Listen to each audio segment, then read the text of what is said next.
What's up, y'all? It's Coach Justin. What's up, y'all? It's Coach Justin. We're here again at the Sit Down Podcast. We have a very, very special guest. We have Asha Thomas. How's it going? Good. How are you? Pretty good. First of all, thanks for coming down. I had multiple people recommend you to get on the show, so that's dope.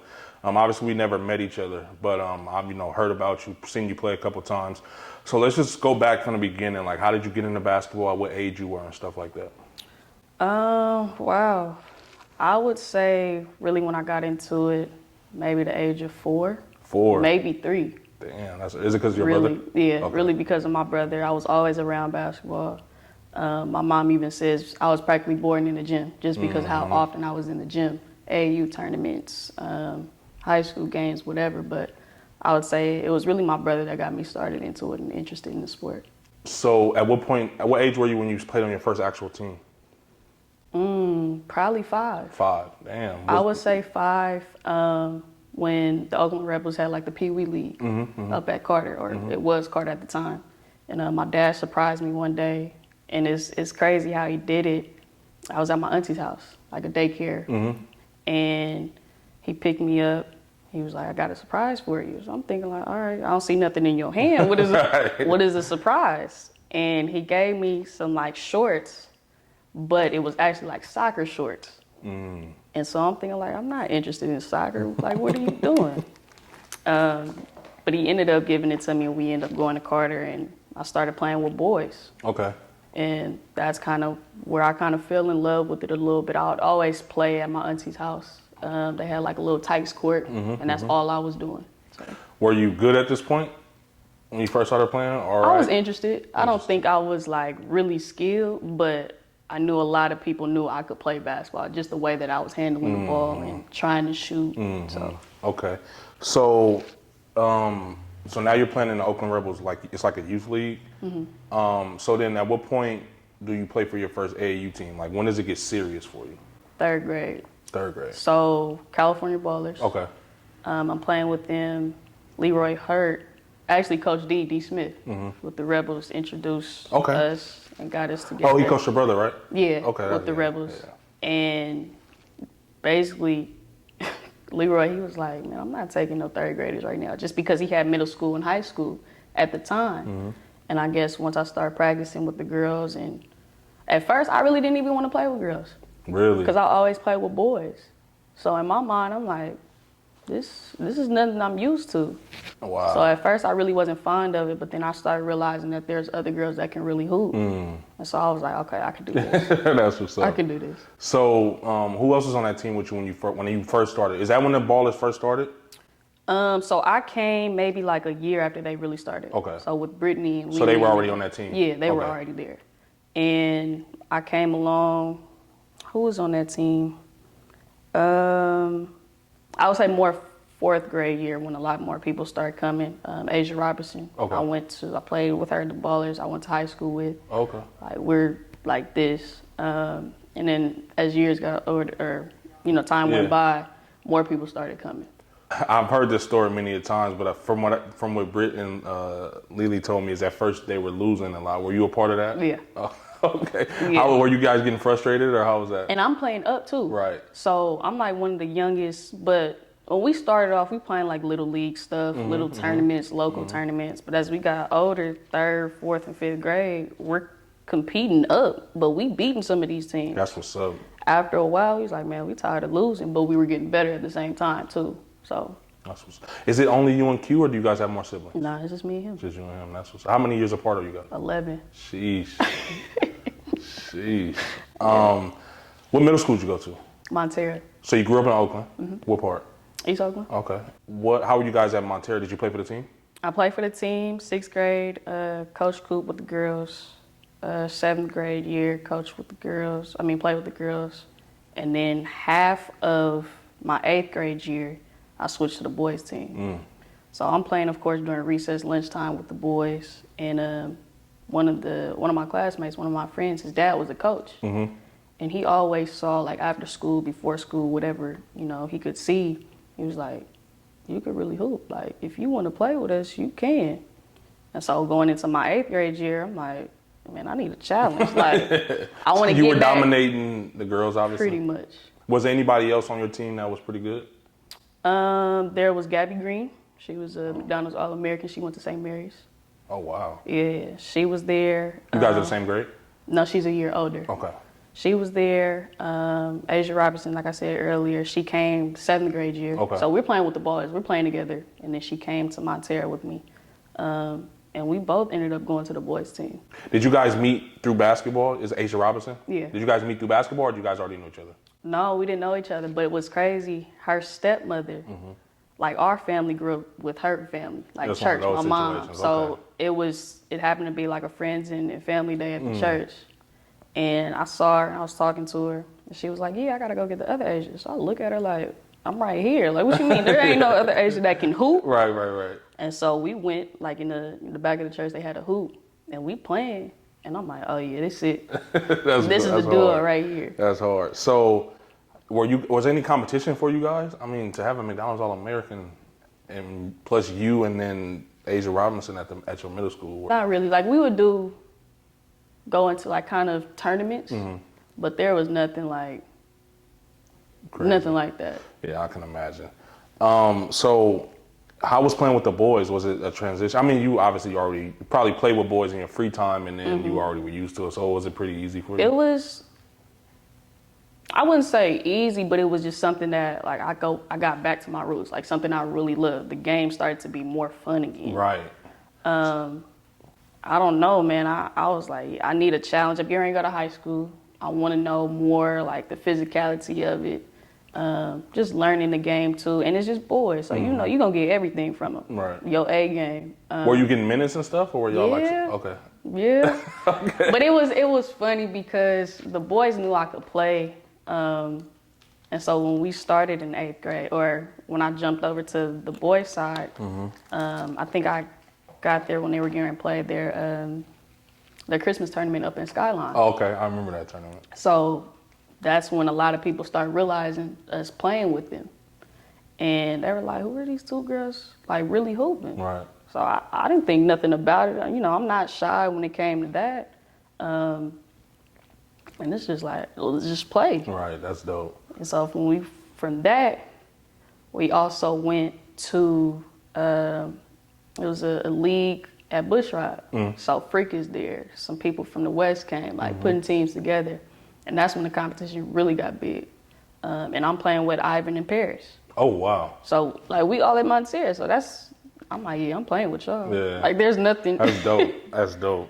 So, at this point, are you, like, working on your game and stuff?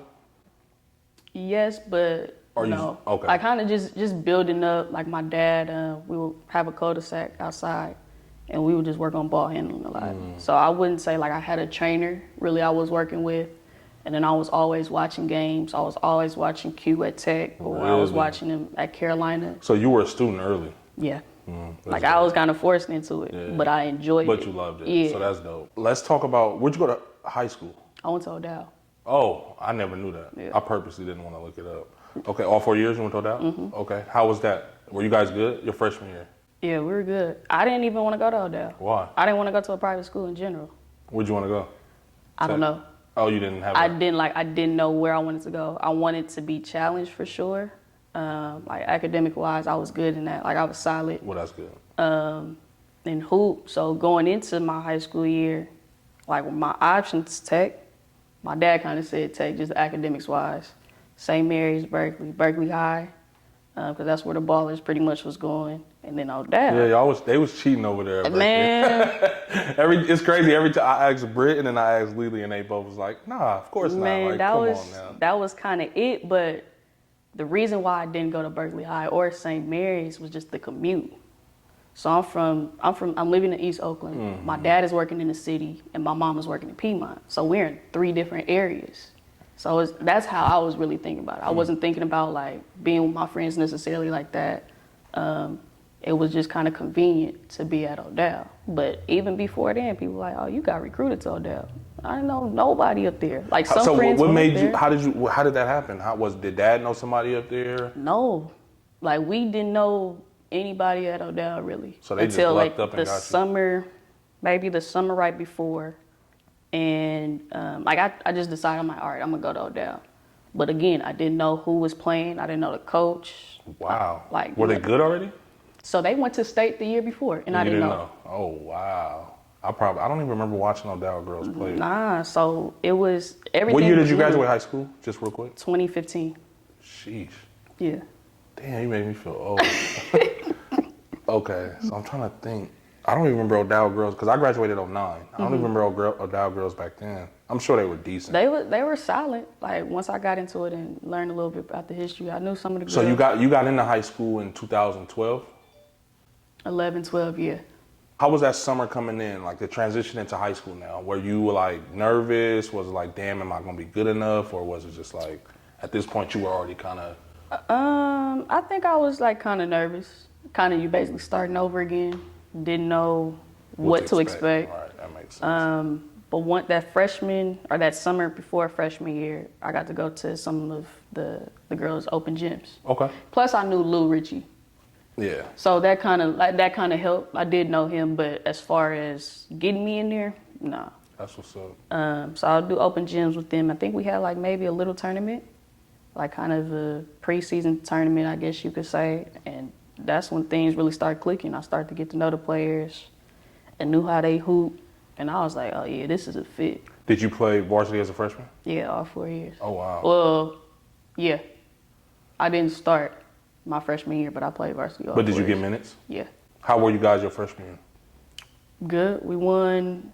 League was... Whatever. Yeah, league was league. We got to state. We won that. Really, as a freshman? Yeah. Do you remember who you played? No. You don't? I don't even remember the team. Damn. No. Did you play well? I think I did pretty good. So that season? I was nervous. Really? In the state game? Yeah. At Really? Arco, like, I've seen Q at Arco, Yeah. situations like that, but I was young, so I didn't know what was going on. I just knew it was a big game. But I didn't know, like, going into high school, I didn't know the levels of it and how to get to state and how to win and stuff like And that. how big of a deal it was. Right. Because I kind of agree with you on that, because me going to Amador my first 3 years and me watching Q and Alexis and all, my dad used to take me to all those games. So I've been to so many state championships, but then my senior year going to MAC and actually getting to play in it, it was different. I wouldn't say I was nervous, but did you get nervous often before games? Yeah. Really? See, it was weird. I never got nervous before games. Yeah. There's 2 games that I can remember, like as I became good, that I got nervous before. One was right before De La Salle at Cal. For some reason, I was super nervous. Yeah. And I played well though. That's actually that's when New Mexico State first started recruiting me, that game. And it was one more in college, and I don't know why, but I usually didn't used to get nervous. But yeah, that's a side note. I got nervous. Of course, I didn't try to show it. Of course not. But And there's nothing wrong with it. Yeah, I mean, it's normal. right. I get nervous with some of the more simple shit in life. You know what I mean? So how was that next summer? Are you guys are you playing with the Ballers, obviously? I'm playing with the Ballers. And I really think that's when I started to blow up. And I mean blow up as understanding what it is to be a point guard on the circuit and playing against some top competition. And I think that's when I had coaches before I got into high school, looking at me recruiting or just really interested. But as far as that summer, I think we went to like Oregon, we went to Washington, and some of those teams on the West Coast were really good, had some really good players. And a lot of the Pac-12 schools, like, you know, those type of colleges were recruiting and looking. And I think I just blew up. And I really took it. I embraced the challenge of being a point guard and being a 5 at the time with 5'3", 5'4".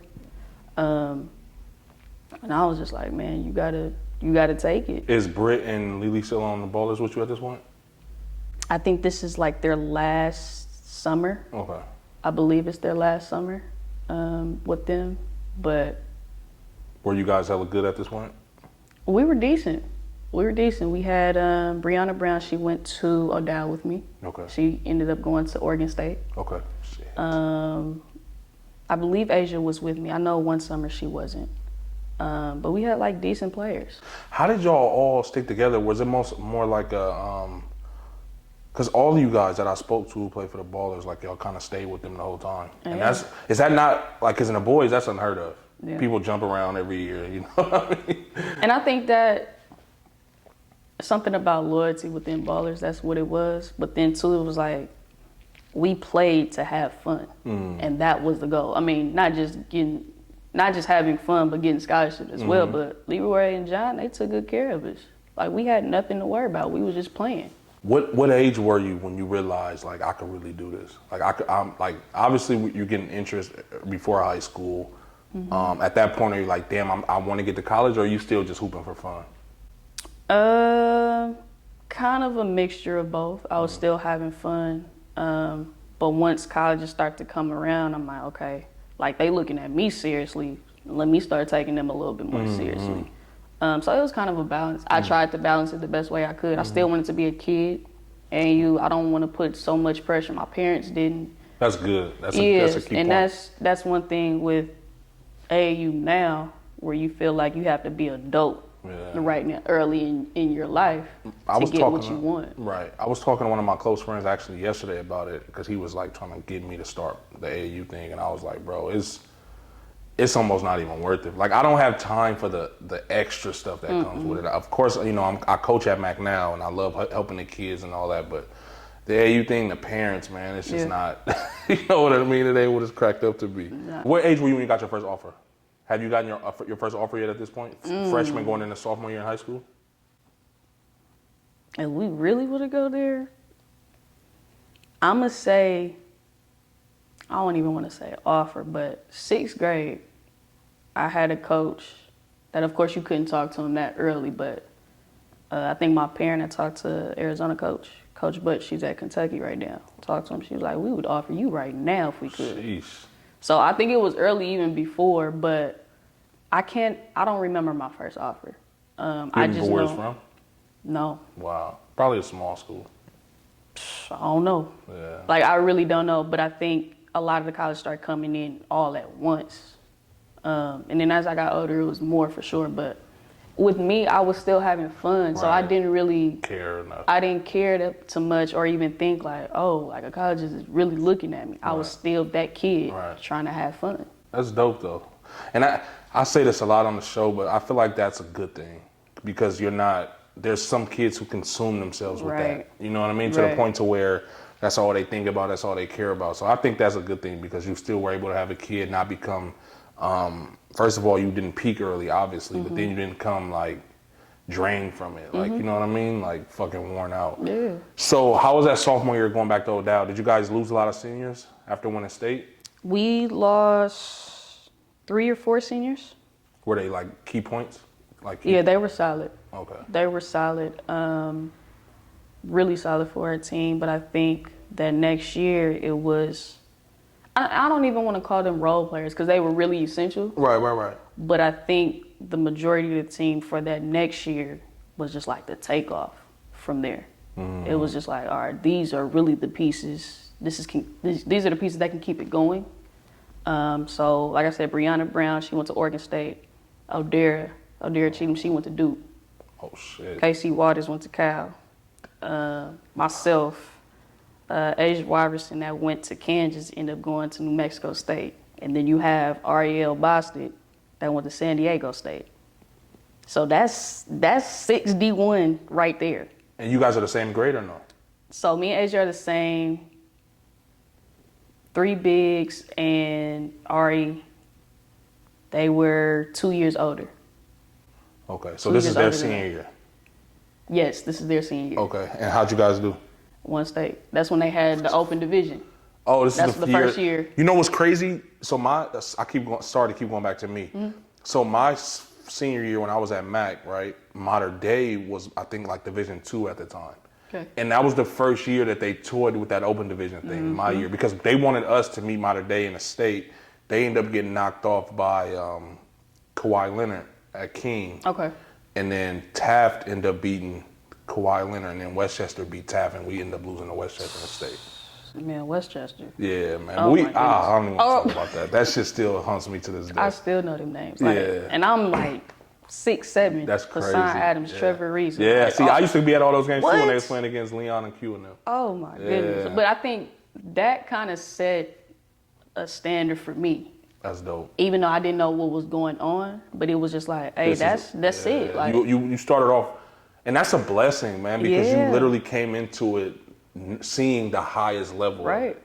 Like your brother went to North Carolina. Yeah.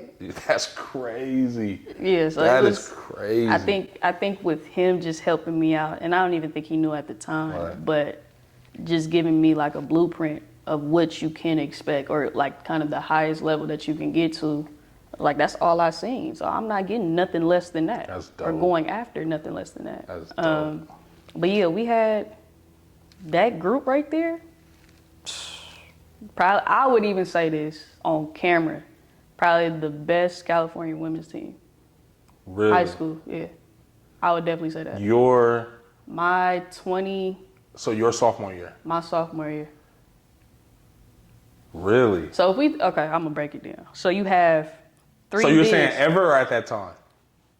I would say ever. Okay. Maybe with Lex and Debonair. That was gonna be my argument. I'm not gonna knock that. I'm not gonna knock that. Because they was say, different. Yeah. I would say. I mean, Debonair was a unicorn though. Right. Like what she was, nobody. Like to be that tall with touch, footwork, athleticism, like ridiculous. I remember being a kid because me and her are family, and actually Lexus as well.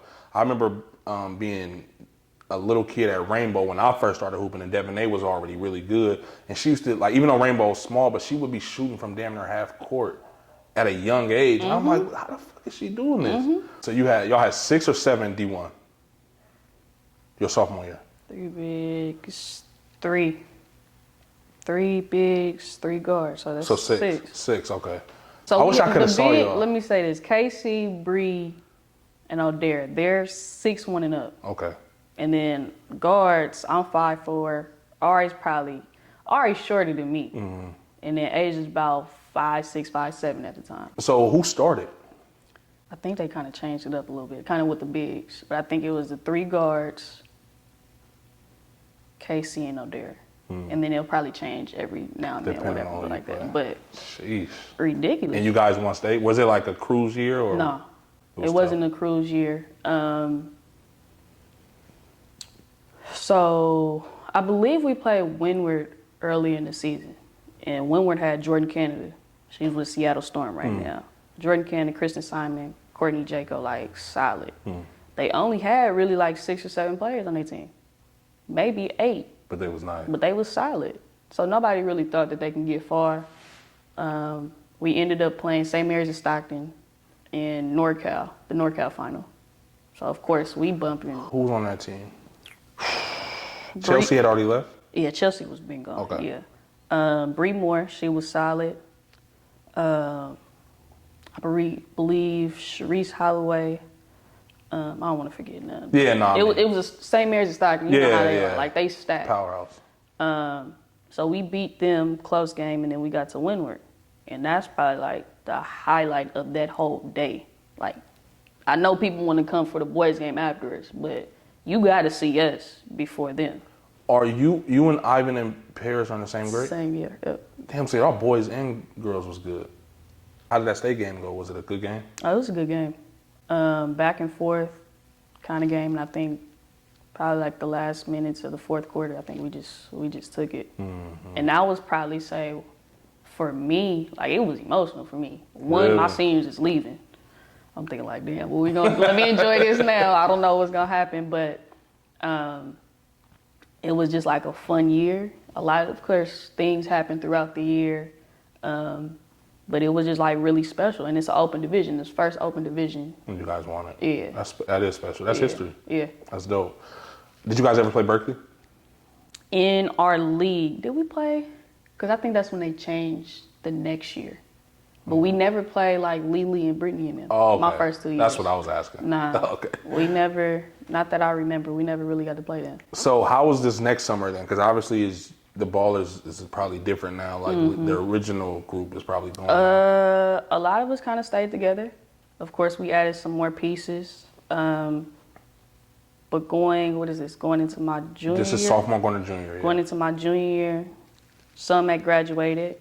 And I think we were still stacking. I don't think a lot of people was kind of like looking like, all right, the ball is going to be good this year. Kind of just, people just talk. But I think we were pretty good. But I ended up tearing my ACL. Really? This is going into my junior year. This is sophomore going to junior. No, take that back. Okay. Take that back. So That's later on. Really? That's later on. Okay. I Yeah, can't wait to I'm get to that sorry. point. It's- No, you're Nah. fine. You're fine. You're fine. So I think we were going into our junior year. I believe we traveled more throughout the circuit. Nike. Now the tournaments. Ballers are Yeah, a the prominent Ballers. team. Yeah, after Brittany and them, you got to hear about us. Right. There's no choice. So we go to Boo Williams. Of course, you couldn't get on the circuit unless you were on that team, like a Nike sponsored team, and we were never sponsored. So we played the top, whatever the top division was underneath the EYBL. We played.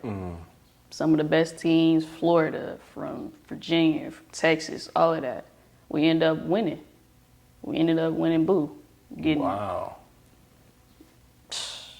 Dominating. And I mean, it was close games, but it was just like, who was this team from Cali coming over here winning like this? And it was probably one of my greatest summers. And I don't even want to say hooping wise, but just the talent that we had. And a lot of people probably doubted us just because of the names on paper. Like, I don't know who these girls are. There's no All-Americans on here, potential All-Americans, so to speak. And it was cool. How about going into junior year now? Now you lost your seniors. Are you nervous thinking like, damn, how is this going to be? Obviously, you said you were thinking about that after you won the state. Yeah. But how is it now that, okay, it's real? You just obviously came off a big summer. Yeah. And so now you probably have a little bit more confidence. Okay, maybe I can do this with me and Ashley Robinson. You guys are Asia Robinson. Asia, I'm sorry. Asia Robinson. How was that going into junior year? It was kind of like they passing down the reins to us. So like, y'all take control now. So with the coach we had, Malik, like, he was one that was just like, okay, we not stopping, we're not dropping, we're not ducking from anybody. That's dope. Nothing like that. And the players that we had come on, like from JV, like they were really good role players. And I don't even want to call them role players because I know what you mean. You know, like they were really good for us. And the pieces that we needed, they fit just right in perfectly. So how'd you guys do that year? So we played Salesians with Mariah Moore. I know that preseason. name. Her sister Mignon Moore. Okay. Of course, everybody. They were probably one of the top teams in the Bay. St. Mary's of Berkeley was a top team with Gabby, Michaela, Mo Mosley, Taylor Berry. They were stacked. So people were like, okay, Odell. What AU ain't teams nothing. did these people play for? So like Gabby, Michaela, EBX. Okay, I hear that name a lot. Mission Rec probably. We played Mission Rec, but a lot of people, like as we got older, it wasn't. It started coming down. Who else? EBX, Cal Stars was coming up. Who else? They had a Lady Warriors for a minute. But it was kind of small still as far as the big teams in the Bay. I know my AU team was still going high intensity, but I don't know if they were going at this So time. we had Jay. Yep. She I came- actually trained Jay when she's home. Yeah, so she came on for sure during the summer. She was hooping. Yeah, I love Jay, man. What? One thing about Jay is like when I'm training her and I have other people in the session, like she's like a second me. You know what I mean? Like if somebody's having trouble getting it and I'm working with somebody else, she never hesitates to, I love Jay, man. She has so much personality and she can go. Yep. Like I've watched her play ones with like my pro men and like do her thing. She's going you at know it. what I mean? She gonna give it to you. Yeah, fearless. Anywhere. Fearless. Anywhere. Yeah, that's dope. How did you guys end up doing this? Odell, your junior year. How far did you guys make So it? we beating St. Mary's of Berkeley.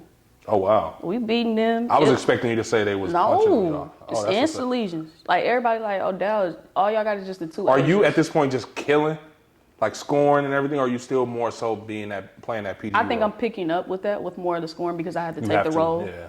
But I'm still assisting. I'm still like I'm being a point guard. Whatever my team needs, I'm doing that. So Salesians, they only got the two Asians, so it should be easy. Just shut them down. Nah, we got some people that can hoop. We ended up winning. I want to say maybe 10. So we played them. St. Mary's of Berkeley. The score was at the end of the first quarter, 24-7. We're down. 24-7. So I'm like, all right. So then the second quarter, we just start shooting the lights out. We ended up, I think, if not tying it at a halftime, or we're up by 1 or 2. we ended up going into overtime. I hit the game-winning floater. Damn, at that's the hard. end. Go crazy. That's like hard. I didn't go crazy. I'm just like literally, if you could see. Is it film of it? Yeah. Okay, I'll find it. I'll try to if it's online. Yeah, it's some film on there, but I didn't even go crazy because in my mind, and my dad, he even brings this up today. He asked me and Asia like right before the game. He's like, "Y'all really think y'all gonna win?" And it wasn't as in like doubt or anything. He just wanted to see like mentally where we at. And so we looked at him like, "What you mean? You think we gonna lose? Like that's us. Right. We're not doing that." And so after I hit it, I turned like I'm kind of relaxed. I'm walking, but I'm looking at the parents, like they whole crowd. They crowd. I'm like, yeah, y'all thought, huh? Y'all thought. But we ended up beating them. So we did pretty good. We won league. NCS, we lost to Miramani with Sabrina.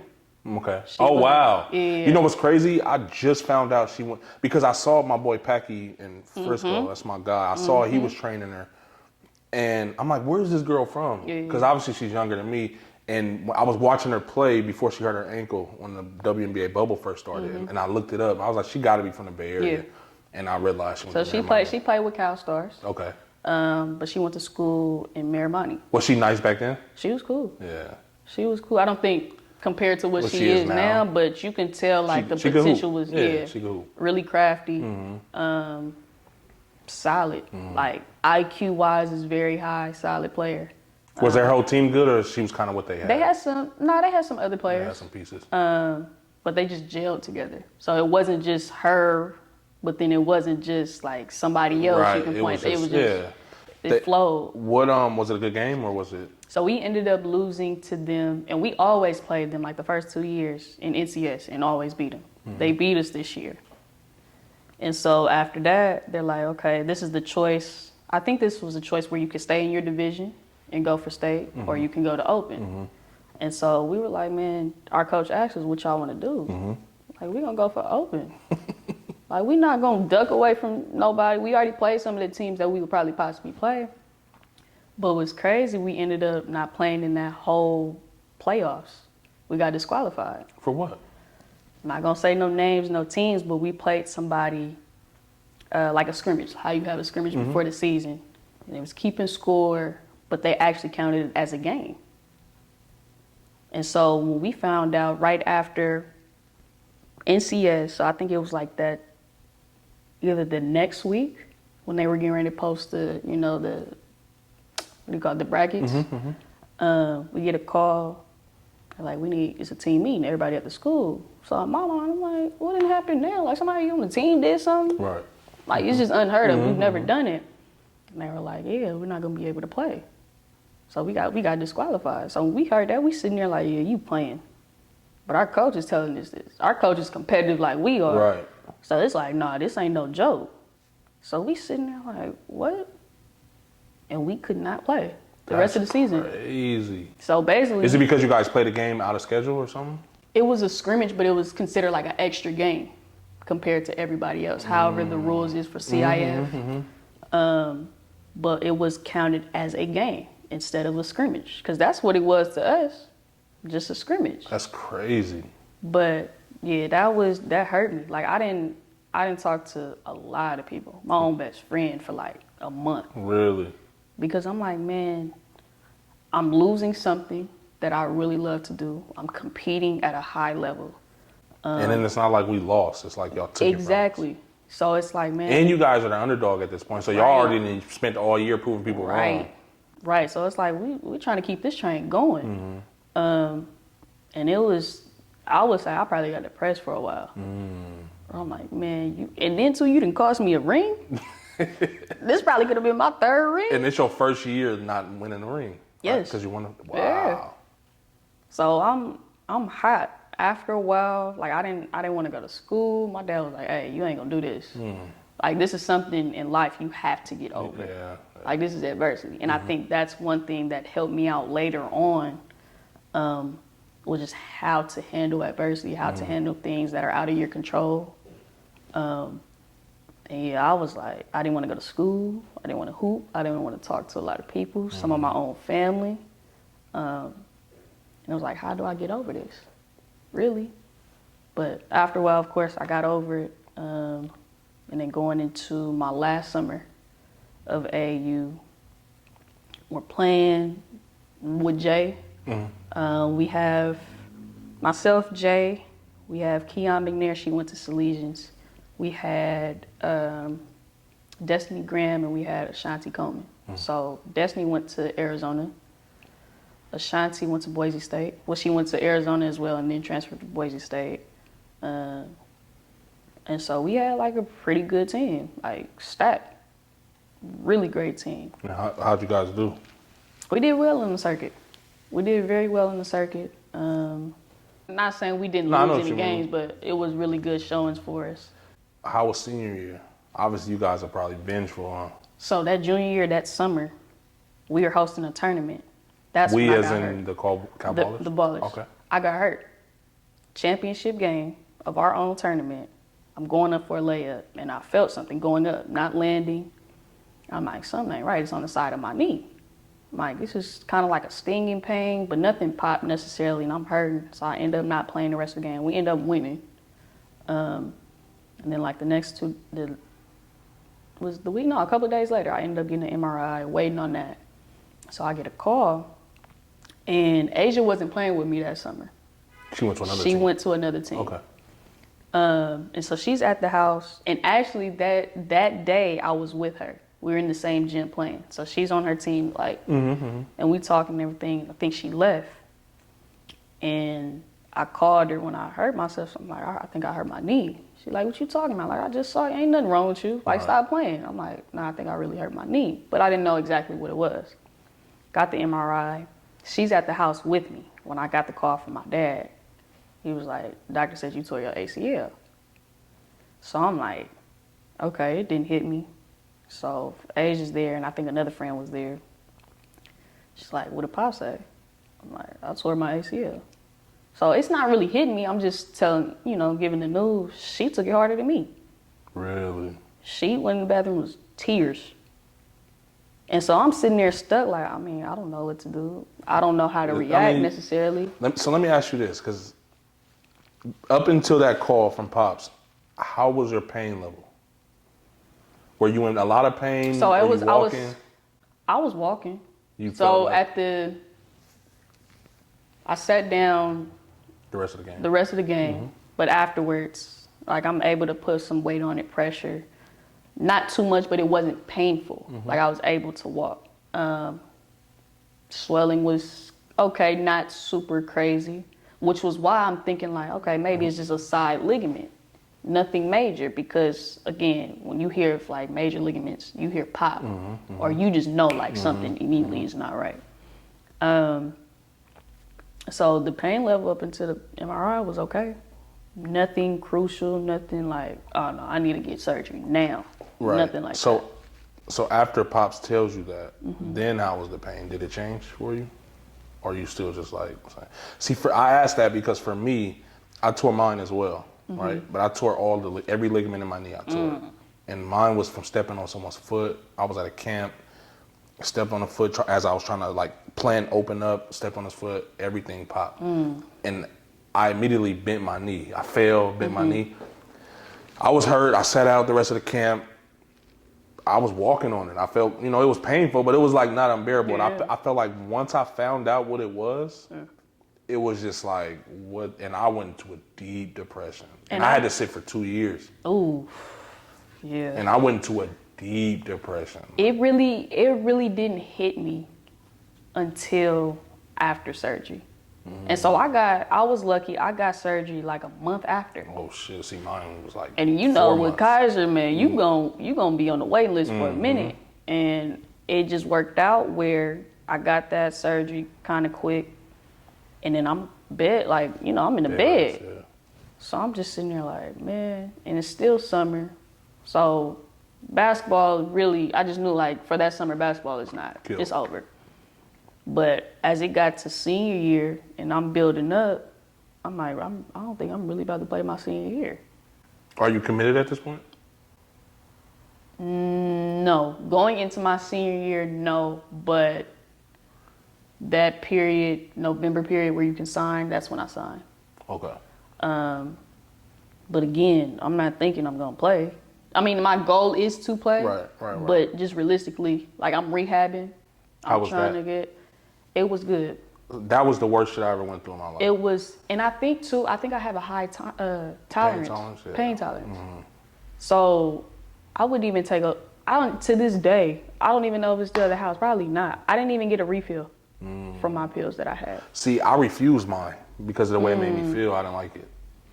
And To this day, I don't like feeling too out of there. I don't like that. I and then it was like, control. they had me on morphine pills. So I was like, I felt like all I would do was wake up, eat, go back to sleep. Yep. Wake up, eat, go back to sleep. Yep. Wake up, eat, go. And I was on bed rest for 8 weeks because of how bad mine was. Yeah. And it was like, I had to wash up in the bed. And all. It was just bad, man. It wasn't cool. That shit was the worst. The only good that came from it, what I would say is that my niece was born, and so she would be in the room with me.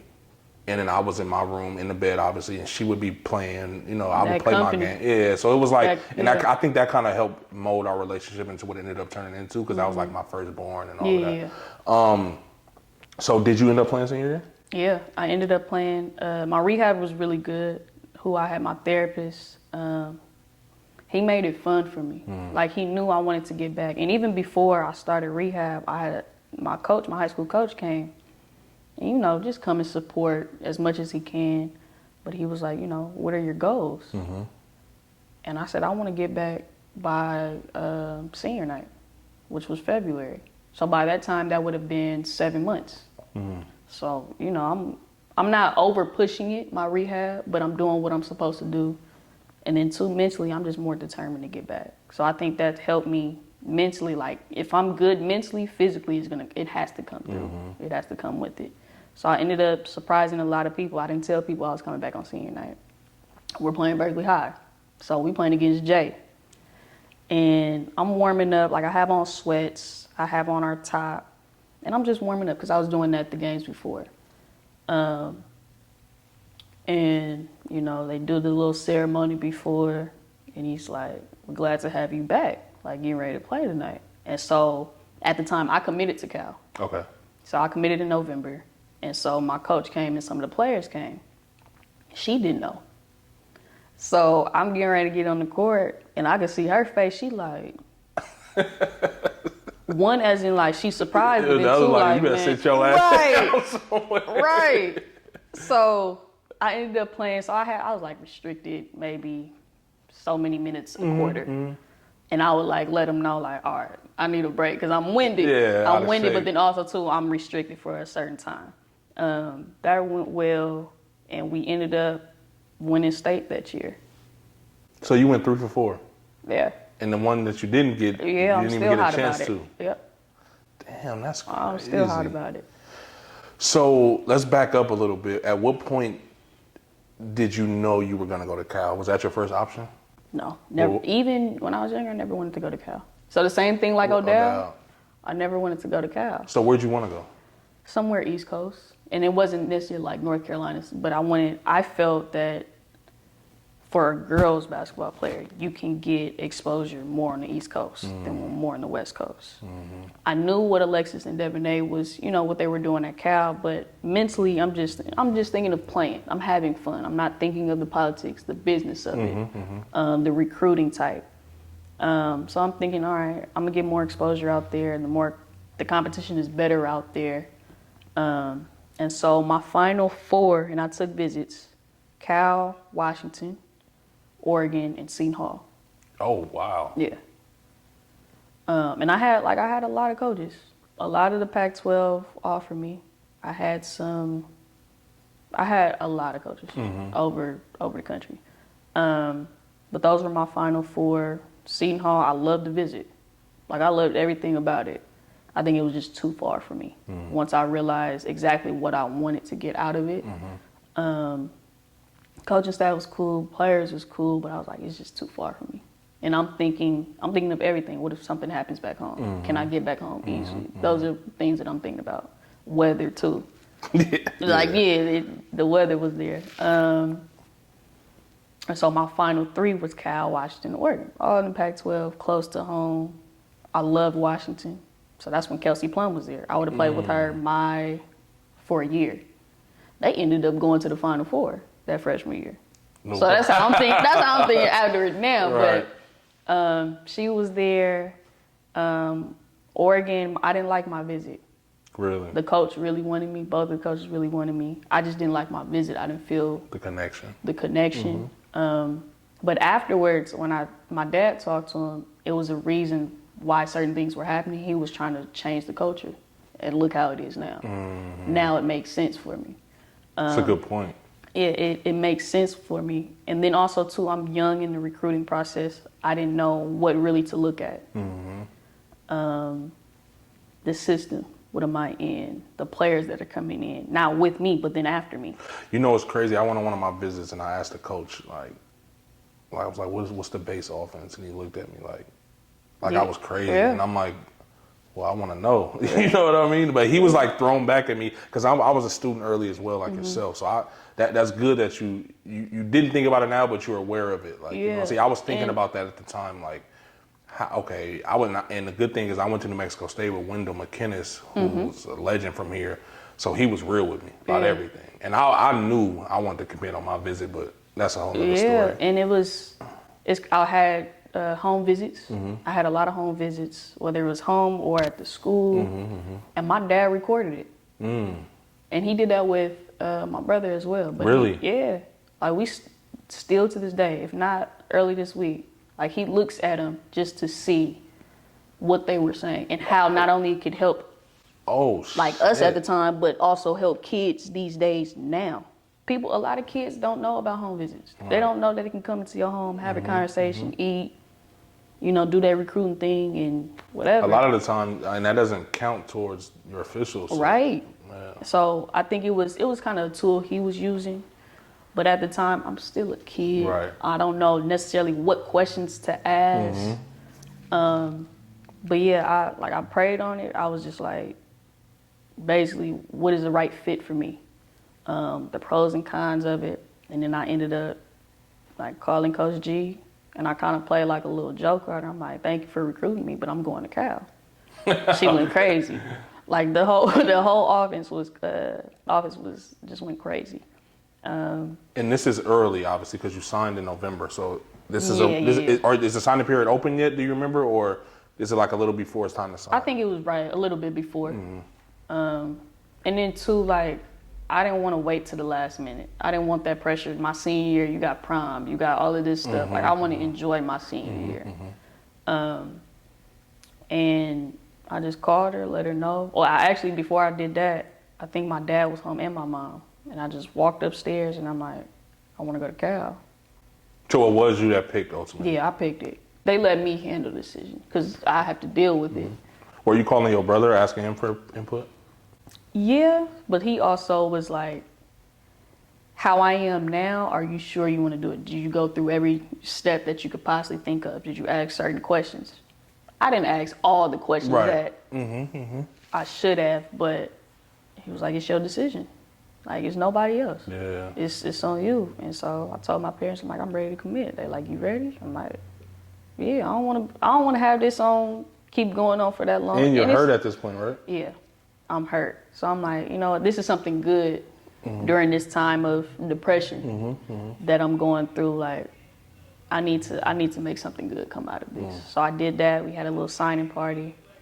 And then the rest of the season, like, we finished out for state. So obviously, your first game back was senior night. Did you play the rest of that season, or were you on monitor minutes, or did you start? So like maybe the first couple of games, first 5 games, kind of restricted. But then after a while, like I'm practicing as well too, so I'm getting used to running up and down. I didn't want to wear a brace because I thought that was mentally. Mentally, I knew it was gonna just get me. But I wore a sleeve to have some type of support. Yeah, and cushion. But I played like the remaining. Once it got to like playoff time, he was like, "All right, go."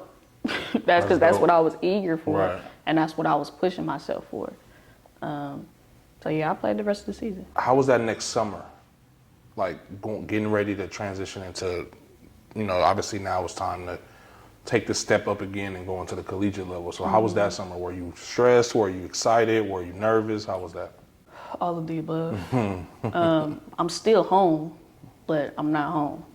So I had that kind of, that comfort right there. Is Britt at? She just left. So like my first summer moving in, she came back and like, you know, came into my dorm room, talked with me, like just chill. Like, were you guys chill. close at the time? Yeah.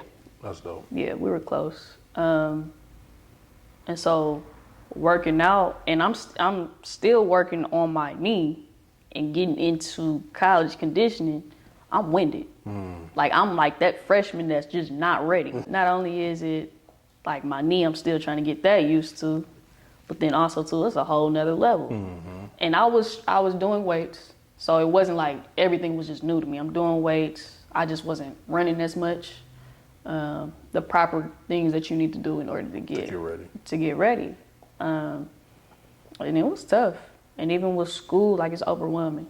Freshmen coming in, your routine is changed. You don't get that much naps. Like you don't. So it was a routine change for me, and I had to just adjust to that.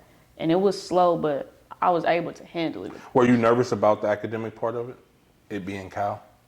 Not so much. Because you just came from Odell. Because I came from Odell, so they kind of prepared me in a good way for that. So I wasn't worried about it. In school, like I just handled my business. I wasn't like no straight A type thing, but I was like, I'm not gonna be dumb. Like I'm not just trying to get by. Like I'm gonna handle my business. So it was tough though. How was the transition? And obviously, it's a new lifestyle. How was the transition as far as on the court, like in practice, open gym? Were you hanging? Were you? I would say I was. Were you standing out, or were you just like you were keeping up? No, I wasn't standing out. I wasn't standing out, but I feel like I was keeping up. How were you feeling at that point? Going from being at such a level of, at this point you're used to being like one of the main people. So now it's like a reset button. How'd you take that? I'm a type, even now, I don't like changes. So, and I don't want to say I don't like changes. I know it's going to help me with my growth process. I know that. But it's just like once I get comfortable to something, I want to stick to it. And if I know it works, I want to stick to it. So this is a whole different thing where I'm like, all right, the whole routine changes. I'm with a whole set of people, whole new, people. And it's just, it was a reset button for me. I was able to hang out with some of my teammates who made me feel comfortable for sure. But still, it's like when you get back in your room, like you really in this. Like you really in this. But I was able to handle it. Were you guys good in freshman year? So, one of my teammates, she got cut. And she was, this was before any game really started. So she got cut and she was basically supposed to be like the point guard. So I'm thrown into the fire, I'm starting. As a freshman? Yeah. Sheesh. So I'm literally like, all right, it's you. So we had a meeting, of course. She's not going to be with us anymore. Did she do some like breaking the rules type shit? Yeah. Okay. Basic stuff, know. And one of my assistant coaches I was really close to, after the meeting was done, I went back up to the office and I had this look as in, not necessarily something was wrong, but it was like, I can't do this. Like I walked up to him and I was like, and he was like a father figure, I would say, in the group. He was the only male too. So something I was used to male coaches. So That's a good point. I was used to male coaches. So I'm like, all right, I know I could just talk to you about anything. Even though I'm young, I feel this connection with you already. I'm like, man, I can't do this. You want me to start? I'm coming off an ACL injury. I'm barely getting through conditioning workouts. I'm handling it, but I'm like, y'all really want me to start? Nobody else wanted to play point. Like really take control of that. Not saying that they couldn't have the ball in their hands like that, but that was my role. That's all I knew, was to control the team, how to control the game, all of that. And I said, man, I cannot do this. And he just looked at me and started laughing. And not as in like, ha, like, he was like, you don't know what you have potential. You don't know what you can really do. So after a while, like season is going, our season was not great. Was not great. Did you play well? I played okay. I think I showed some good spurts throughout the season. Preseason was okay. We played, and I'll say this: preseason we played Louisville. They were 8th in the country. So Mariah Moore was there. Asia Dura is there, and some others. And we go out there, and we have 2 All-Americans, Michaela and Gabby. We have Christine, Michaela Callan. Okay. I said earlier. Okay. She went to St. Mary's. Courtney Range, Christina Nigwe. They're older than you, though, right? Yeah, a year older. Courtney's 2 years older. Christine came in with me, and Casey was at Cal. Okay. So we go to Louisville. That environment is different. Like when I say different, like packed out stands, everything. But then when I get there, I'm like, man, you born to do this. Like you've been used to this your whole life. This shouldn't change. It's just you actually in it now. And we ended up winning. They were 8th in the country. And you played well? I did solid. Clutch situations at the free throw line, that was just normal to me. Just get there, noise, everything. I just canceled it all out. And I'm like, oh yeah. And my dad, his birthday, he came with my uncle, and his birthday was, I think, either that day or sometime. And after the game, like he hugged me and he just cried. And I'm looking at him like, Dad, what you crying for? He's like, I'm really proud of you. That's and he had asked me, we were in, take years back, we were at Cameron Indoor Stadium at Duke. Okay. We were watching Q play. Okay. And you know, behind the seats, like, or behind the benches, there you have to stand up. Even behind the Carolina bench, you have to stand up. It's that crazy. That environment is ridiculous. And he looked at me. He was like, "You think you could play in this type of environment?" I looked at him like, "Yeah, Daddy, what you think?" Like that's what I'm going to say as a kid. But at the same time, I'm like, "Yeah, I can." And so that moment reminded me of that. And so I'm like, "Yeah, I think I made my dad proud for sure." That's dope. But after that, like this, when you get into Pac-12, that's a whole conference. It's different. It was like, welcome to the league type thing. I think we were a young team. And I'm not even going to use that as an excuse. We were young, but we just didn't know. And especially from the point guard position, I wasn't really experienced. Not saying I didn't do pretty well or pretty good as a freshman, but it just wasn't the year. We didn't even go to the tournament. So that's the Pac-12 or the regular? No, to the regular tournament, okay. NCAA tournament. And that was like, I wasn't used to it, but I'm like, man, I'm usually playing during this time, regardless. Did you guys have a losing season, or was it just like? Kind of a losing season. We had some good wins, I will say that. But I only asked because this is your first year, like, losing kind of, right? Right. So that's a whole, mentally, that's another change for me. Because I'm coming from a winning program to this, I'm like, I'm not used to this. Like, I'm just not, I'm not. So that was kind of like a mindset kind of change for me. But then also, too, I'm like, how do I get out of this? Right. So then coming to that next summer, I'm like, I got to do something different. So I'm training more. I'm working out. I was with KP for a while. Okay. Even like during in high school, too. And I was just working out with him, just finding different ways of how I can become more of an experienced player and get used to college basketball. So how was that sophomore year then? Sophomore year was a little better than freshman year. Coming in, what was your attitude? Were you like, obviously that summer you put in the work, but was it like, man, we gotta at least get to the tournament this year? Yeah. Okay. Definitely that. Do better in conference, Pac-12 play, preseason. And I think it was kind of I don't want to say a ritual for us, but like we would do pretty good preseason. When it came to conference time, we didn't do that well. But we got enough wins to get into the tournament. Okay. So we ended up playing in Baylor's like region. Okay. So we went to Waco. We played LSU. We won about 3 or 4 points. It was a close game. We ended up playing Baylor the next game, got smacked by 40. Got smacked by 40. And that environment is similar to like a Louisville. They love their team. They support their team. They support their girls. And it's just that environment was different. And I don't want to say like changed me mentally stepping into it, but it was just like them girls can hoop. Like this is championship time for them. So they going after it no matter who's in front of them. But I think getting into a tournament is, I don't want to say just satisfying or just like, all right, we got into it. But it was at that point, it was something you had never done before, so it was a big deal. Right. It was a big deal. Right. I respect that. Right. So what about this next summer then? Another learning experience. So Gabby left, transferred that summer, because she was with me. When did she leave? My sophomore year? Junior year. Okay. I'm So losing it. no, But you're she good. ended up leaving, transferring. So that kind of took a bigger role on myself. And then I'm bringing in some younger kids with me.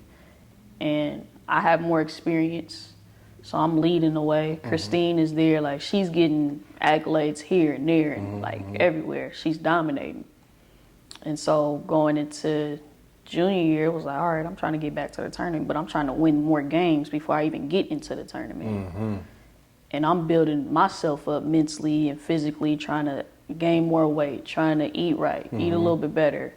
And then too, like during that summer, I needed to get away from basketball because it was kind of like stressful. Because that's what, as a student athlete, is school and hoop. Nothing really in between. A lot of, I don't want to call them regular students, but non-athletes, they feel like we have it easier. And I used to have that argument so much in college, like, bro, I'm going to school full time and playing the sport is a full-time job, bro. Even the optional workouts aren't optional. I had a conversation with my dad last night about this. Really? It's crazy because he asked me, he was like, if somebody were to ask you which one is easier, being a student or being a student athlete? And I'm like, I would think that being a student is easier. Because really all you gotta, in my mind, all you're thinking is, I just gotta go to school. I may have a job to pay for my tuition and room and board and everything else, but athlete, like you said, it's a full-time job. I can't even take naps again. You and these naps. Like, I love naps. That's one thing, I love naps, but I have to have a routine in order, to keep me going. And I'm glad you said that, because I feel like if you're a student and you're working full time, you can still get used to a schedule. Yes. But as an athlete, you might have 6 a.m. weights or 6 a.m. shooting. It changes so much. So your body never really gets a chance to get comfortable and used to a certain, schedule. Yeah. It's always all over the place, traveling. Yeah. But you still got to do that homework. And I don't want, right? You still got to keep up with that. It's like 2 jobs in one. But then also your social life, you trying to keep that still going, keep you refreshed, keep you, still being a kid, even though you're getting older, or, just trying to stay as young as you can. But for that summer, like, I needed to get away from hoop for a while. And this is your sophomore going to junior year? Yeah. Okay. And my family, when you say get away, what'd you do? You just vacation. Oh, okay. So almost every year, like, my family would take a vacation to somewhere. It was some type of trip to get away. No, it was a cruise. Okay. So a family cruise. We got away, went to St. Thomas, St. Kitts, like that type. But it was just something I needed. I needed to get away from basketball mentally, physically.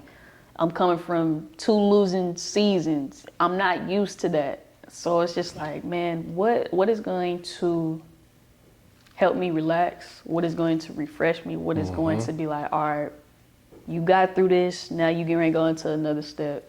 Mentally, physically, how are you going to change the narrative for yourself? And I think that helped. Just being with family, somewhere far away, nobody really know who you are, what you do. Because I'm back home, I see at least somebody in the grocery store, no matter Berkeley. And even now to this day, like, I will put on my hood. Anybody who knows me know that's my ritual. Like, I'm not that type of person where it's just like, I'm all Hollywood type. No, that is not me. But it's sometimes I just want to go to the store, get what I need to get, go shopping. Even if it's just kicking with some of my friends, just chill. Yeah. That's what I want to do. For sure. No, that makes sense. Was that vacation kind of a good enough reset for you? Yes. So how was it going in the junior year? Junior year, we did a lot better. Michaela was a senior. We had Penina Davidson. She was from New Zealand. Christine. We had a young guard, Kiana Smith, was from the Valley. So I think we did pretty well. I think more so for me personally, I blew up, and I'm saying blow up like I kind of, you know how your coaches have a system, you're doing this, this is, this is how we play. Towards the end, mentally, I was like, F it. Yeah. Like, I got to do me in order to win. Yeah. And that's, a lot of people were waiting on me to do that because they could see that in spurts my freshman year, my sophomore year, and junior year. I'm like, man, if I want to see some change, I got to do something about it. That's dope. So I'm going like before we get into Pac-12 play, like tournament play, I'm averaging at least 18 or 19 my last 5 or 6 games. Shit. And like, I'm killing. Are you guys winning? We were winning more so the end of Pac-12 play. And then we get into tournament time. We played Washington again because we played them like for some reason, like the last 2 years, including senior year, where we would end playing Washington And have to play them and again. play right back again. So I killed over that, and then we end up playing UCLA. So with Jordan Canada, who am I missing? Mo Billings, like really great teams. UCLA is a really great team. They always have been. And it's like, man, and I ended up messing up, or I'm thinking I messed up my other knee because I landed wrong. And I'm like, man, don't do this to me. Like, do not do this to me again. But it was just, I think it was kind of like a scare or whatever, but it wasn't nothing crucial. Went out for like maybe 5-10 minutes, sat on the bench. I call her Coach G. Like, Gigi, put me back in. Like, that's the type of relationship we had. I'm ready. Came back, got the lead back, and we were winning. We ended up losing. That was semifinal? Pac-12 tournament. Either semifinal or like quarterfinal. End up losing that. We end up going to the tournament. So we're playing Virginia. Okay. And that's we were in South Carolina's region. Okay. So that's when South Carolina was Asian Wilson. They was going. We ended up losing the first round. I was high, and I was going. Like, our team was really good. We had some good pieces. Did you guys just not play well, or were they just a better team? I think they were just a better team at the time. They were just a better team, and they just knew how to put the ball in the bucket at the right time. All right. That's really all that matters. Yeah. So what about this last summer of college? How was that? Or what's your mindset at this point? You just got knocked out in the first round after 2 losing seasons. I'm trying to get out of that second round. I'm trying to get out. And I'm not saying get out as in like we're done. Like, I want to go further. I have more experience. I'm playing against some of the best players. That senior year, and Coach G, she's another type of coach where we're not ducking from anybody. So we were playing against some of the top teams. We had UConn come out here and play. And when I say that was live, that was like a OAL type game. That environment. Damn, I wish I would have knew. I would have came What?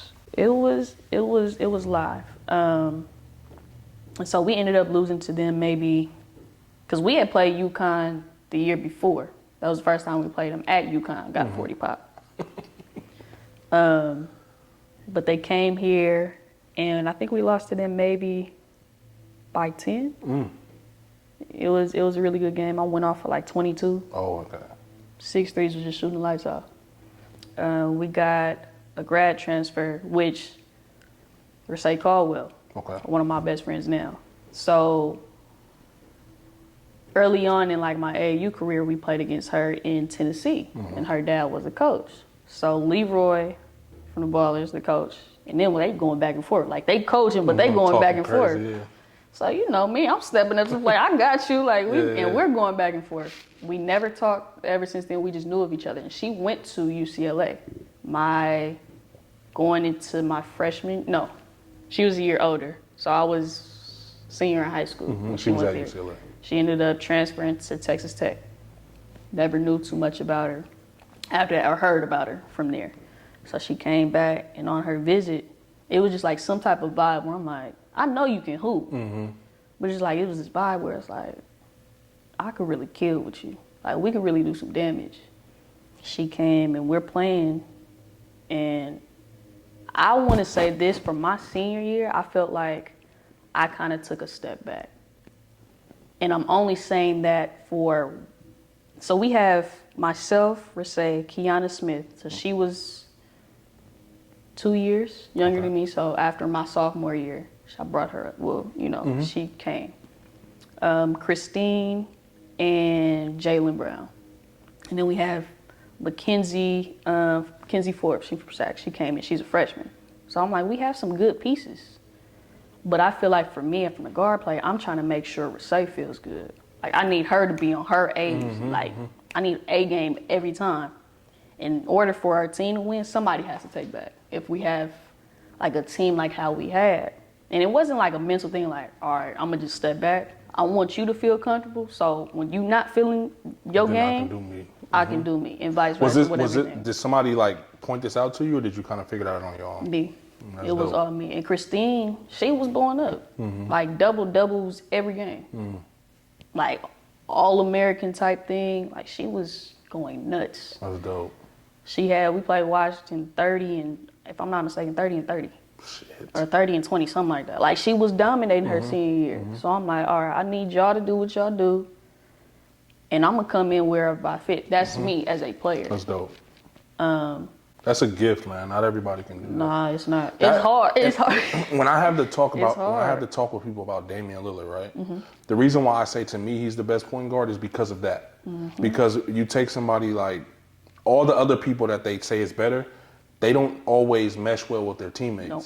Like Dame has CJ feeling confident enough to do him. And then Melo, who they tried to push out of the league, and mind you, I had a conversation with Dame myself. He was literally trying to get Melo, like, before he went to, was it OKC or when he first... Or Houston? Yeah, whoever he went to first. He was telling me, like, man, we trying to get Melo now. So we all thought Melo was going there. And then when he didn't go, he was just like, shit, I can only control what I can control. Right. But that's a special gift, though, to be able to be, and because I feel like I had to do that too. And that's why I can kind of play with anybody, because even playing with Will Cherry, it was a similar thing. Like, I'm coming into Mac, I don't want y'all to think I'm trying to replace Memo, or, I can play the point, I can shoot it, I can do whatever y'all need me to do, and I'm gonna. So but then it almost became a curse for me, because it was like, man, you ain't shooting the ball, you scared to shoot the ball. It's like, scared of what, nigga? It's just basketball. The fuck I'm gonna be scared of? If you, from fans, from family, from friends that really knew me growing up, even from freshman year, they're like, why you not shooting the ball? One, I'm new to it. I'm getting used to how we're playing. What are the looks? And yeah, if I have an open shot, I'm gonna take it. Nobody telling me not to shoot. Right. That's one thing from people like, are they telling you not? No. Right. Like, no. But it was like, I'm gonna make sure I'm doing what I need to do off the court and on the court, whatever, to make sure I'm good when it's time. But I wanna make sure y'all on y'all stuff and y'all ready, y'all feel comfortable coming in to where it's like, all right, when I know you feel comfortable, I can play off of you, or you can play off of me type thing. And that's how I am, like, on a playground just playing. I want to make sure everybody else is comfortable. Now, when it's crunch time, give me the ball. Facts. Let's go. Facts. But that's just how I've been as a player and a person. I think that ties into the level of IQ. Yes. You know what I mean? Because if people holds mine to a high regard. Obviously, talking to you, I can tell you take pride in that. When you can understand the game and know other ways to impact the game without having to score. Like, I didn't really get to play point that much, but everybody still recruited me as a point guard. Right. Because you could tell I was a point guard even though I was off the ball. Yeah. You know what I mean? And even, I would say in college, too, there were times where I had to be a 2. Same here. I had to be a 2, and I'm 5'4". So people like, they're putting longer defenders on me, 6 foot, however, whatever it is, on me. But I know how to score. Not only I know how to, give the passes where it needs to be, vision, IQ, and all that, but I knew how to score. Even with, some may say, a disability with just my height. Right. But it was just like, nah, I know different ways, like how you said, I know how different ways to impact my team and whatever we need at that time. That's dope. So how did that year end up turning out? So we got back to the tournament. How did Pac-12 go? You guys? We did okay. We could have did a lot better. We did okay. What about the tournament, the Pac-12 tournament? Did you guys? Who did we play? We played Washington State. So another time where we played back-to-back Washington State, we end up playing Stanford.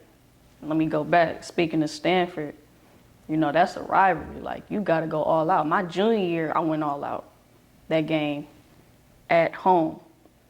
And I think we ended up winning our senior night. So the following year, battle, like all game long. And I didn't score pretty much the whole game until like the last minute. Got a rebound, got fouled. I'm putting them up. I made both free throws, and I think I put us up by 1. Okay. They came back, got fouled. Christine fouled out.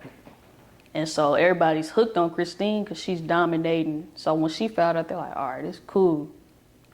They get to the free throw line. Did she make both? I believe she made both free throws. We get a timeout, set up a play, got the ball at the top, high ball screen, came off, and the spacing was just perfect.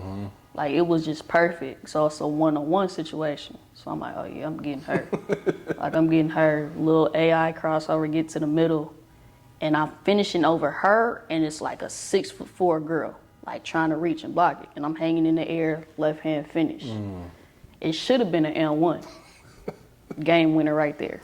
Oh, wow. Yeah. And that was like, I only scored 4 points, literally in the last minute.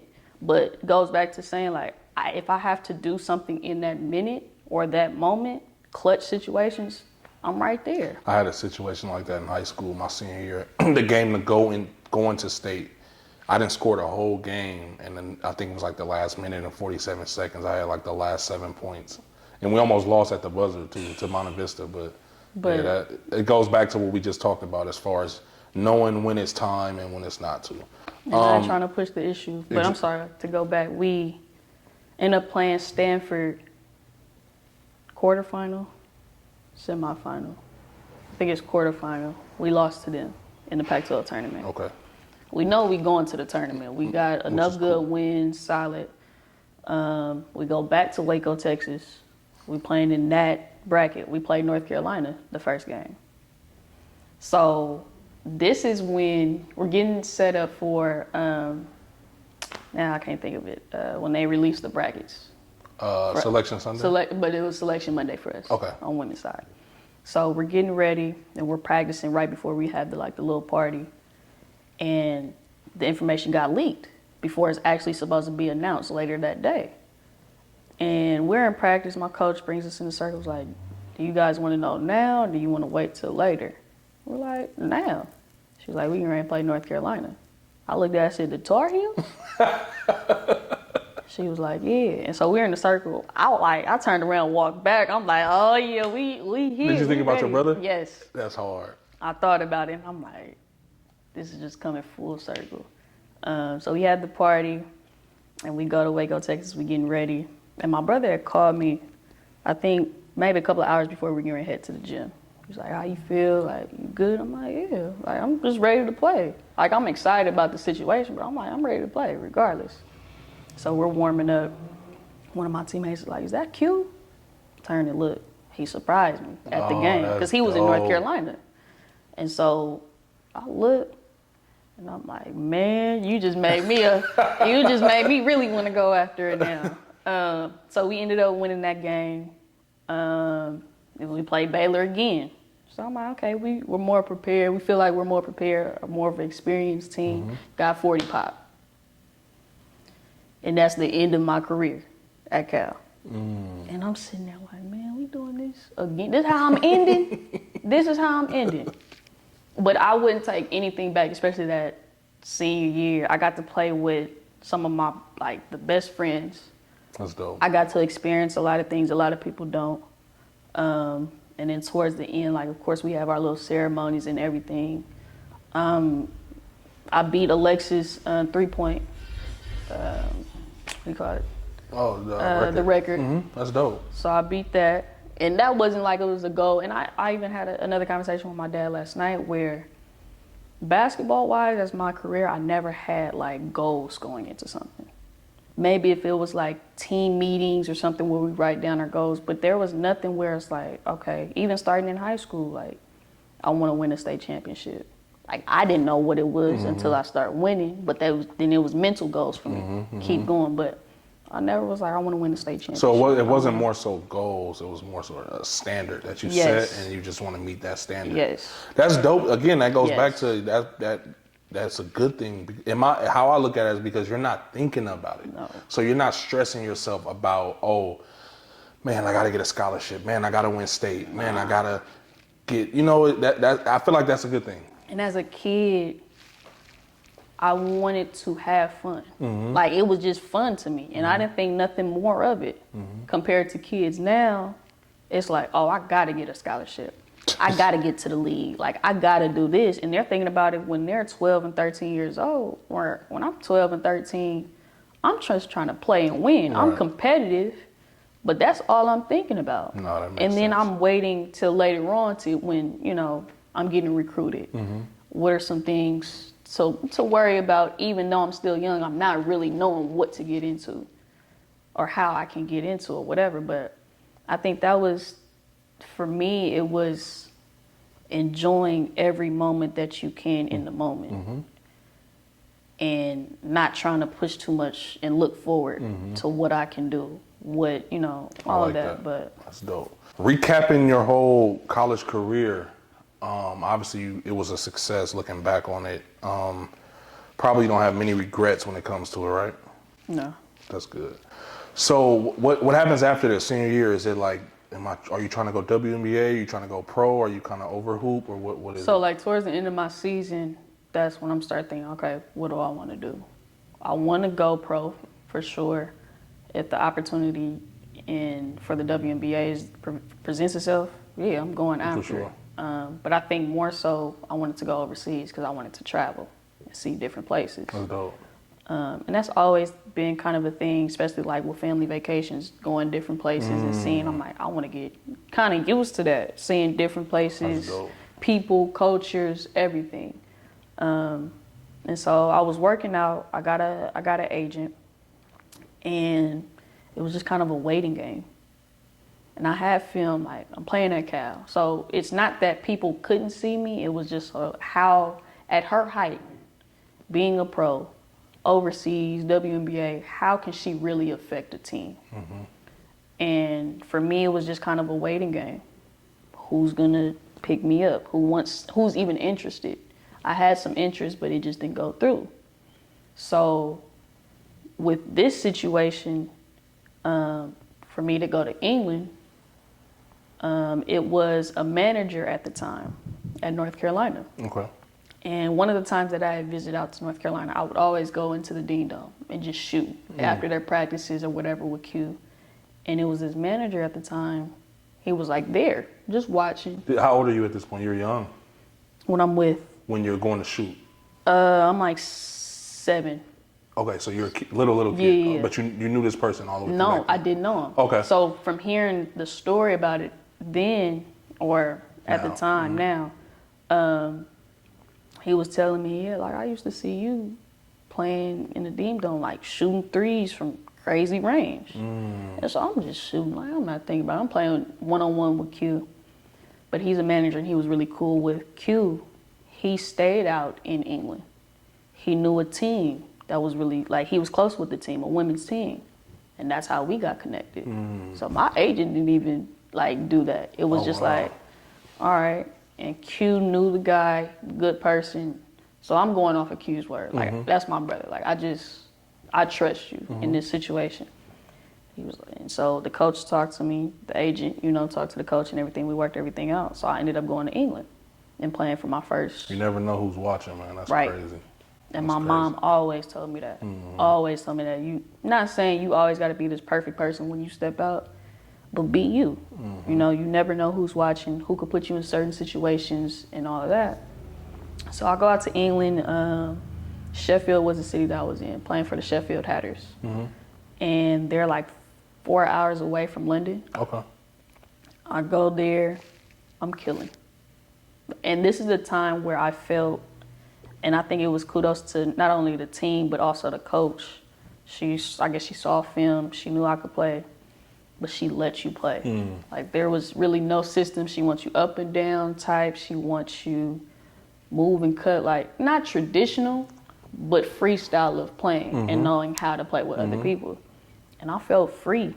Didn't have to really worry about a system, you know, this and that. I'm playing as a professional player. And I'm like, man, I'm really killing. And not even to be on no bragging type stuff, but it was like, I feel free. I'm hooping. Comfortable. I'm doing what I love to do and I'm getting paid for it. I'm like, oh yeah, this is where I want to be. So we did pretty well going into Christmas break, because I came back here in December for like a week and a half. It was a long break because overseas players, you only get a couple of days and you right back out. So I think we were about maybe 6 going into the league. After that, we was on a run, like 7 winning streak, back to back to back to back, and playing some good teams, like solid players. And by the time COVID hit in March, I came back in March, I think we were like tied for 3rd or 2nd. Like we were rolling. And it kind of made me mad, because I'm thinking, not similar to it, but I'm thinking like, man, we on a roll. That junior year? Yes. I knew you. I was going to ask you that too. Yes. I'm glad you said that. And I'm like, man, It's being taken from like, you, come man. on, don't take this. I could be getting a chip. I ain't had a chip in a minute. That's a good point, yep.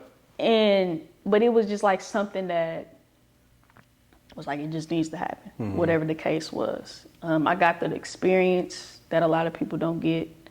And it was just like a blessing. Like, I got to do what I wanted to do. I got to meet some crazy, like, people, like good people that I probably would never get a chance to meet. Sheffield, like nobody's really heard of Sheffield unless you're kind of more overseas based or whatever. But it's just like, you doing something that you love back home, and you get to do the same thing in a whole different country. In a whole How was it adapting to where did you have a culture shock at all? Was it like, damn, the food different? How was that? So to me, it reminded me of home, especially where I stayed at. And when people ask me how was Sheffield, I would say just the kind of the architecture and the environment was, Sheffield is where I stayed in Sheffield. It was like downtown. Okay.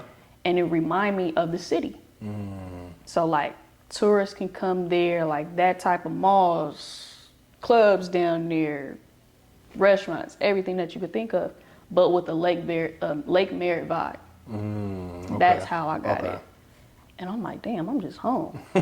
Like, now the weather, nah, it's cold. I'm like, Does it snow and all of that? their snow is considered our hell. Okay. It's cold. It's like a Seattle, so it's gloomy. If it's not gloomy, it's raining. If it's not raining, it's cold. But the culture shock, I don't think I really had one. That's good. Really. And I'm a person that can adapt to different places, so I think that helps too. I only asked because you grew up here, you went to college here. Yeah. So then to leave. And it was tough. I wanted to leave, but like maybe a couple of days right before, I met with family, I'm eating with them. As soon as I get ready to leave, I start crying. I'm like, damn, I'm really leaving y'all. Like, I can't even just get a flight back like that. I can't drive or anything. But of course, with FaceTime and everything and all those communication things, it helped. Yeah. What's the time difference? 8 hours. 8. Well, they're 8 hours ahead. Okay. Yeah. Okay. So, what's next? Are you gonna go back there? I could have, but I actually decided to like just not play, just kind of take a year off. Okay. With COVID, pretty much, and there was so much uncertainty. You don't know if it's coming back, it's gonna hit harder. Then you go and have to come right back. Exactly. I didn't want to go through that. That's no. Just let me know if everything gonna be cool. I'll stay there for however months, and I'll come. But I was like, nah, let me just take this year off. And I haven't taken a year off of basketball since I started playing. Yeah. Because every summer I'm doing something, or even like going into college, every summer I'm doing something, working out, training, school. And I'm like, let me just take this, this time to relax. But even now I'm training kids. Oh, wow. Yeah, That's so I what's up. started this last summer. Okay. Like very small, just to see how I like it. And I think what made me get into it, like when we'd have cow camps, and they would have me doing like the dribble, Ball handling and ball stuff. handling, that and I was connecting with the kids. Not saying I really like teaching, but I like to explain things to kids, and I like to see them get it. And that was satisfying to me. Yep. So I was like, okay, let me try just a little bit. Plus making just a little bit of money, but nothing. I just want to see how I am with kids. And so this year I'm like, I'm gonna go back into it, trying more so with girls. And I think another factor of me getting into it was I need this talent in the Bay Area to get back to what it was. Man. And I'm not just saying just with girls, boys too. I'm on the same height, so I'm with you on that. I want to get back to fans being in the stands because of the talent that they see on the court. I want kids to have fun playing, but they still killing on the court. I need those competitive rivalries, whatever, to come back. And it's like, I miss that. Like, I'm still young. Right. I know you probably saying, right. like, I'm still young, but I want to see that in kids now. And that was just a thing for me. Outside of me physically playing basketball, I was just like, I want to see kids develop. And I feel like I can have an impact on a way of giving back. And this is how I feel like I'm giving back to the kids. So I'm training a little bit, not taking it too big just because of COVID. And it's hard to get a gym. Tell me about it. Let me say that. I can't even get in my own damn gym. What? It's ridiculous. And people like, you like, you can get into a gym. No, I can't. I'm sorry. No, I can't. The gym access isn't that. It's never been that good out here. No. Do you see yourself training like when you? Obviously, you probably don't want to look forward to when you're not playing anymore. But is this something you could do? Possibly. What about coaching? You think you could ever coach? So I'm gonna coach with Lex at St. Joe's. Oh wow. I'm gonna be assistant coach with her. Oh shit! I didn't know that. A lot of people don't know it's on camera now. You do. That's dope. So possibly coaching. So I'm just kind of, this year is really just finding what I'm interested in. How do I like it? And then kind of go off of that. And then around playing, of course, when I get back to playing, it's just like, all right, on my time off, am I going to train? Am I going to train kids? Do I want to get into coaching, AAU type? So right now, I'm training kids with the Ballers program. And I like it. Like, for some reason, like, I really love seeing them develop. You're not alone with that. I think that's all, because I've even had kids. Like I do all levels. Like I've had kids that came in my gym double dribbling, and I had to show them, and it's like watching them get better and get better is so satisfying. And then you watch them when they're bad at it, and then they start getting better, and you can see their confidence building. You know what I mean? It's like, and then you start to think back to yourself back then, and it's like and that's again, that goes back to another gift that you have to be able to, because not everybody can do that. Right. You can be the best hooper in the world, but to be able to translate what you're thinking and what's a muscle memory to you, and teach it to somebody as like that has a clear, you know what I mean, a clear slate, or on top of that, teach somebody who has these habits that they've been doing it this way for so long, but then they start to see, you know, that like. And I think it's also a teaching tool for myself, where I'm learning that a lot of things that I'm teaching came natural to me when I was younger. So it was just like, I'm just kind of pick up more things to develop myself, but then it's also slowing me down on how to teach. Yep. And I give props to even teachers now. Yeah. Like in school, like, man, that's some tough stuff. To be honest, when I first got my first coaching job, I was coaching in high school, and I first got offered to coach at the collegiate level, and I was literally driving down to LA to coach at Dominguez, and I text a lot of my coaches that I had in the past, and pretty much like apologized and saluted them, just because I wasn't like a bad player as far as like attitude. I just knew a lot, and I was vocal. So if you're showing me how to guard a down screen the wrong way, I'm gonna say something. Yeah. I didn't realize that the coaches took it as I was showing them up. Yeah.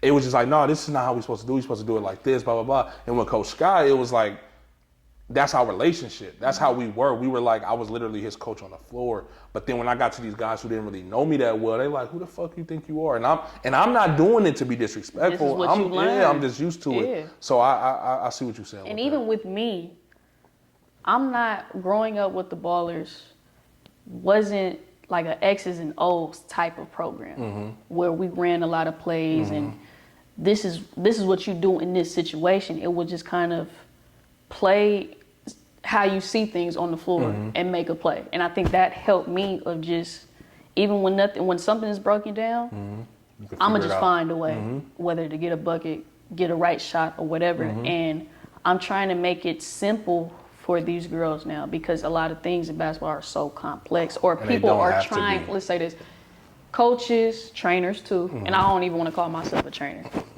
Let me not say that.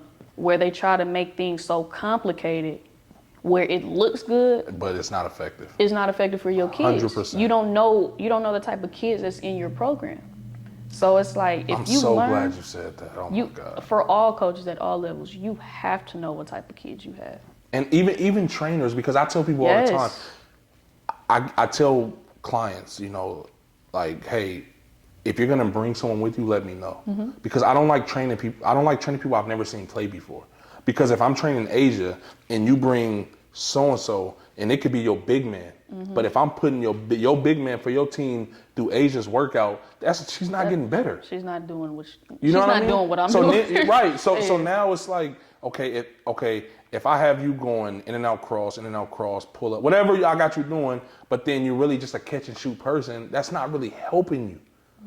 You see what I'm saying? And I think that's the biggest disconnect when it comes to trainers and players, because they all just want it to look so good and exciting and fun. And I tell kids all the time, like, you know, my training might not be fun because I'm more of a mechanics guy. You know what I mean? I want you form shooting. I want you to make sure your elbow in.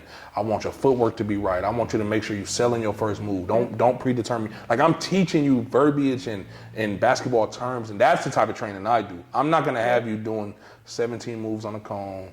You know what I mean? You ain't playing against cones. Exactly. And I'm not, and it's no knock to, because I use cones. Right, me too. Same but here. not to a point where a player is just so used to going at a cone, so when they try to apply it to the game, they don't really know how to do it with a person in front of them. So for me too, it's also a teaching moment where, and I'm trying to learn, I'm still learning, how do I get my players, clients or whatever you could say, to use what they are in workouts and connect it and apply it to the game. And I think that's the hardest part that I see for kids. They see things, they try to do it, but when it's live, it's like, oh, like I got to revert back to what I originally do because that's what I'm comfortable with. I feel like coaching will help you with that, because for me, it helped me because when I first started coaching, I would coach the kids like they were me. So it would be like, you know, one player be trailing a play, and he will get, you know, we're in transition. It's like the secondary break, and they'll get like the kickback, and I'm like, man, you gotta let that fly. Yeah. Because me, that's a layup. But you didn't put the work in to be able to knock that shot down and I had to learn that because I get mad. Yeah, right. So because I started coaching right after playing as well. But so then when I started training, which became later on, I already had that. So I think coaching will help you with that, because you'll start to realize, okay, take myself out of it. And but obviously you already mentioned, like, you know, it was second nature to me, so you know. But see, I didn't know that at the time. I was just like, come on, bro, you gotta shoot that. Then he shoot it. I'm like, hit the side of the backboard. I'm like, never mind. To me, I would say, if it looks right, do it. Right. And if it's simple enough where it can look right and all of that, it's gonna work. Right. Like I said, I'm not an X's and O's type person. I know how to make things happen, how to come off of a screen and all of those, but it was just like I knew I had a feel for the game. So I think that's what made a lot of things natural for me. And I think like I said earlier, not troubling, but what's hard for me, difficult, is to have these kids understand it. And I'm trying to not dumb it down, but make it as simple as I can. Because these kids, like, they want to go to the most difficult level ever and do that. But then when it comes to something that's simple, it's hard. Yep. And I'm sitting there like, that is so backwards to me. But it's the new norm. Yeah. It's the new norm. So I've been really enjoying it. Possibly I can go into it. I'm still filling it out. But that's kind of where I'm at right now. I'm me. Yeah. Like right now, I'm just being me. I'm chill, I'm laid back. Right. I get to be with family and friends. Take a break, breathe. And this time this break that you're on, for what we'll call it, I feel like it'll help your mind too. Yes. I feel like when you go back into playing, Because now as a coach, like when I play with my kids and like my team now, and I'm in practice, if we don't have enough, and I'm, we're playing offense, defense, or whatever, I see the game so much. I've always saw the game slow, but I think what you're doing now, and going back into playing, it's going to give you an advantage. It's slowing it down even more. And this is high school level. Right. But even then, I'm thinking while they're playing, I'm like, what would I do in this situation? Yep. Or what things that I'm working on even now, how can I put that into the game if this situation ever happens or is similar to that? But yeah, right now this break, at first when I came back, I'm like, man, how I'm gonna be in this house like this? Like I can't, and I'm a homebody, so I can stay home and I can chill, but I can get out and do different things. But at least you have the choice usually. Yes. Now it's like a force. Right. So I'm like, man, my freedom is taken away. I can't do what I want. But definitely, I would say this time has been a blessing in disguise. It slowed down my life, made me appreciate things a lot more. That's dope. Family, friends, all of that. Opportunities that I had in the past, because we don't know what's gonna happen. Tell me about next couple of months, next couple of weeks, like whatever. Tomorrow, shit. Man, so it's forcing me to appreciate life for what it is at that moment. That's dope. Well, man, very, very dope story. Obviously, I didn't know most of this stuff. Thank you again for coming down. Thank you for having me. No problem. Good luck in the future going forward. Obviously, I'll keep following you, keeping up with you and everything. Dope ass story, man. For Thank real. you. Everything. Thank you. I can't wait to get your brother on here, man. Man. I gotta have that soon. Like all the older cats who I looked up to. I'm working on scheduling all of them now, so that'll happen. But yeah, again, man, thanks for coming down. Good luck with everything. Continue to be yourself. Continue to inspire. Continue to teach. I love that shit, man. Thank you. I Keep appreciate the you. mindset that you have as far as like bringing the barrier hoop back. Like I'm on that same height. Even this platform, all of that, I feel like if we all come together and stop fucking fighting against each other, Man. everybody trying to, I'm the only trainer or come play for me only. Like, no, let's all be good how it was back then. We don't know how powerful we are, not only just for ourselves individually, but together. Yep. And if we have the same common goals, we don't know how far it can really take us. Exactly. Probably more than we were actually imagining. And it ultimately helps the kids. Yes. That's the and best part. If that's the goal. Right. Let's say that. And And that's I the hope difference. that is the goal. Making whatever your intention to be, not money. Right. Like that's gonna come later on. For sure. We ain't gonna go into that even Yeah, more. that's but a whole nother situation. But if we can really come together, set our egos aside, and really sit down and talk, and like, this is what we want to do for the kids, or this is what we want to do for our community, and a lot of things will be a lot better. Yeah, I agree. Sounds good, man. Super dope. Thanks. Thank you. Of course.